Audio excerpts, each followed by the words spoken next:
In the mid-1990s, I worked for a company called Crest Audio at that time they were based in Paramus, New Jersey, and I handled the tour sound end of things. And Crest manufactured power amplifiers, which kids, go Google power amplifiers, and you'll see that they're heavy amplifiers.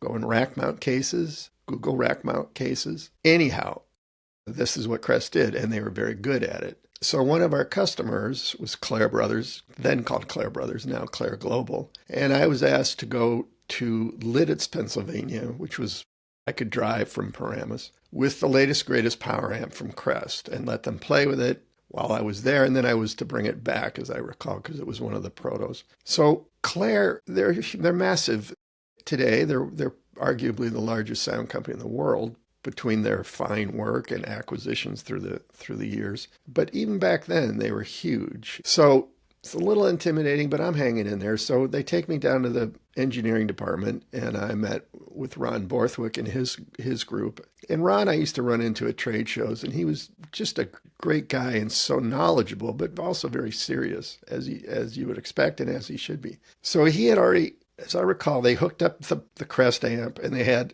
another brand, probably a Crown. They used a lot of Carver at the time. And they handed me this, what I thought was an AB switcher to switch from the Crest amp to the other amp. And they through speakers, obviously. And they said, okay, find your amp.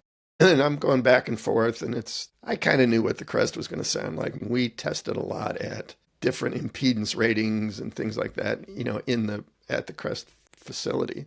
But I'm kind of going through it and selected mine. Then they said, okay, we're going to try the double-blind ABX test. And I'm telling you, just the name of it makes your knees go weak. And they reconfigure the box, and now there's this selection called X. So you go A, B, A, B, and then X. And X somehow internally selects the amplifier, and you don't know. And now that I've survived it, it's an incredible way to demo a product. But let me tell you, it was not fun. So I'm thinking, this is where it ends for me. They're just going to escort me off the premises. Nice people, don't get me wrong, but they do not mess around. And I hit X, and I went, it's that one. And I was right. And I did it 4 more times, and I was right. And I can tell everyone now, I had no idea. X was on my side that day.